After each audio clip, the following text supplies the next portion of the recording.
what the team will do is we'll do a walkthrough. So we'll get contacted by a resident or a homeowner here in San Francisco or in the Bay Area, and they'll say, I think something's going on. So we'll send out maybe 2 people from the team, and sometimes the psychic will go with them, and she'll definitely walk into a house and get a feeling, and she'll know right off the bat if there's some kind of residual energy or some kind of activity there.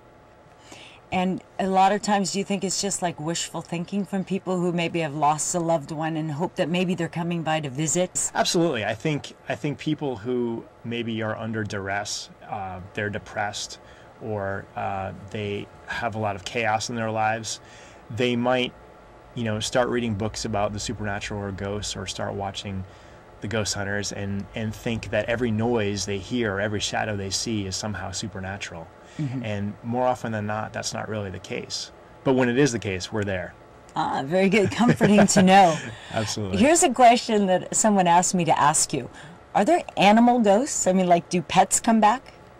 Absolutely. I've read tons of stories about animals coming back. They have souls, they have spirits, just like we do. My dad lost his boxer about 2 months ago, and this dog followed him everywhere, and it was a huge part of his life. And about a week or 2 after the dog passed, he would hear the dog's chain, its collar, around the house. Uh-huh. And my mom heard it as well. So yeah, there are definitely animal spirits that come back to visit us. So you have friends, and when you meet your friends, do they say, so what do you do? And you just kind of like nonchalant, investigate ghost leads. Is it something you actually say like on a first date, or when you meet somebody, or do you kind of wait a little bit? I think it's becoming more accepted. I think people, a lot more folks believe now than years ago. I think it's a little more appropriate dinner conversation than it may have been, years past. I really have no problem talking about it. I'm not ashamed of it. I think it's really interesting. And like I mentioned earlier, we come at it from a scientific perspective. Mm-hmm.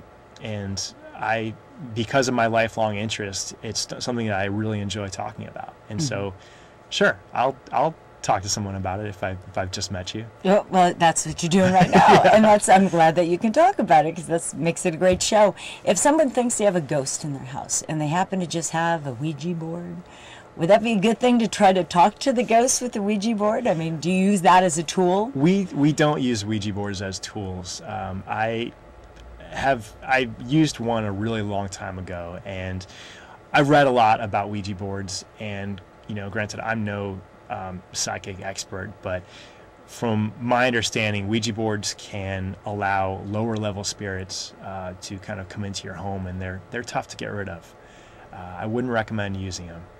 Oh no, just like relatives you're trying to get rid of, you don't want to invite them in. That's right. So once you invite them in, they feel like, oh, they want to talk with me, so they kick back on the couch, pop a little beer, they're sitting there for a while hanging out. I've read some interesting stories, read some interesting accounts of people who have made contact with a spirit through a Ouija board, and that spirit or a spirit may pretend to be a little girl, when it really is someone who's maybe done some pretty bad things in life, or maybe a spirit or some kind of entity that was never really alive. It's kind of like being on the internet. That 45-year-old guy is really an 18-year-old boy, right? You need the website in order to go to. If you think you have a ghost in your house, or you want to have them come and take a look and check it out for you, please check the website down at the bottom. And is this a service that you charge for, or how much is it to have you come out? We do not charge. It's completely free. We're made up of volunteers. Everyone on the team is a volunteer. We volunteer our time, our resources, our efforts, and I think it's because we're also passionate about it. Mm-hmm. We feel that we'd like to go out and help people who might be scared or confused, or just want to find out if they're crazy or not. And what is the difference between seeing a ghost and being haunted by a ghost? Mm-hmm. Is that are ghosts like people? Some are not a great personality, some are really sweet. Is it like Casper or Damien? Or? It's kind of like that. I mean, if it depends on what you were like when you were alive. If you were a really good-natured, happy individual, then chances are you're going to be the same when you pass over. And if you decide to come back and visit family or friends, you're going to retain the same characteristics that you did when you were alive. And vice versa. If you were really difficult to be around and kind of grumpy and maybe not so nice, it's probably not going to change. Oh no! So if you were a smartass as someone, then you come back, you're going to be a smartass ghost. Pretty much. That's boy. Pretty much how it goes. Oh yeah. boy, we're in for trouble. Well, you've brought a few of the tools that you use in your trade, and so I'm going to have you come join me over here Sure. and show our audience a little bit about what tools you use to find out if a place is actually haunted. Sure. Well, I brought a few things. The first is this is an infrared thermometer. Okay, we're going to hold it up a little. Sure. So what you can do is you can actually turn it on, and we use this to gauge the temperature of a room. Okay. Or You can lean say- it a little bit. I won't. So, Ooh, okay, there we go. That's where we are, right there on the screen. Okay. So you can basically just like point and click, and a laser beam will show up on the wall, and you can actually measure the Was that a ghost? temperature. I heard It's it not a beep. No, ghost. So there's no see, you can ghost? see on here it shows you that curtain is actually 49 degrees. Oh, okay. So this helps us measure the temperature of a room, and the reason why we do that is because if there's a sudden temperature drop, we want to have a gauge so we can know, oh, well, the temperature dropped 10 degrees in 5 minutes. Okay, so the So- temperature is an indication that there might be a spirit can because be. of cold spots. It can Is be. I mean, you definitely want to check to make sure there's no windows open or there's no vent. That's hardly interesting. We want a ghost here. Are there any? Can we point in and see if there's any? Well, it's going to be hard because there's lights here. Yeah. Well, there's a theory that ghosts manifest, and to do so, they need energy. So they draw energy from the air. And by doing so, that can lower the temperature.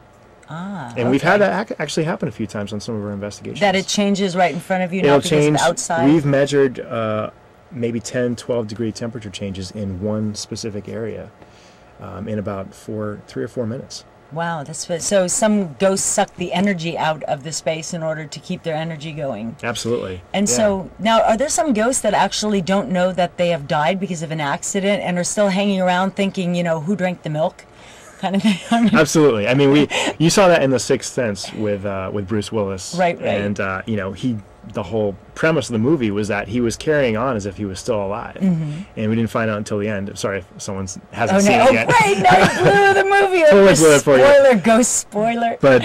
But yeah, so I definitely think that there are spirits who don't know that they have passed on, and so they're still acting as if they're alive, going through the motions of what they used to do when they were alive. And if you actually maybe experience that and maybe think that you're feeling that, do you let them know, hey, I'm really sorry to tell you this. I hate to be the one to say, but...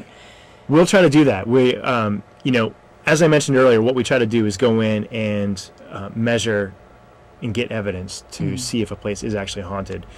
We don't go in to do a cleaning. Oh, okay. Basically. No saging and... No, that's not really what we There you specialize go. in. Okay. But, as I mentioned, we have really talented psychics on the team, and I know that they have the ability to make contact, and they've done so in the past. They've been able to communicate and say, hey, it's time to move on. Okay, and then if we can go through some of the other tools. So we mentioned earlier EMFs, electromagnetic frequencies or Okay, now I'm fields. going to show. It looks like a very big garage door opener. Yeah, so that's a tool, and, Okay. and we use this to measure electromagnetic fields, and there's a button on here.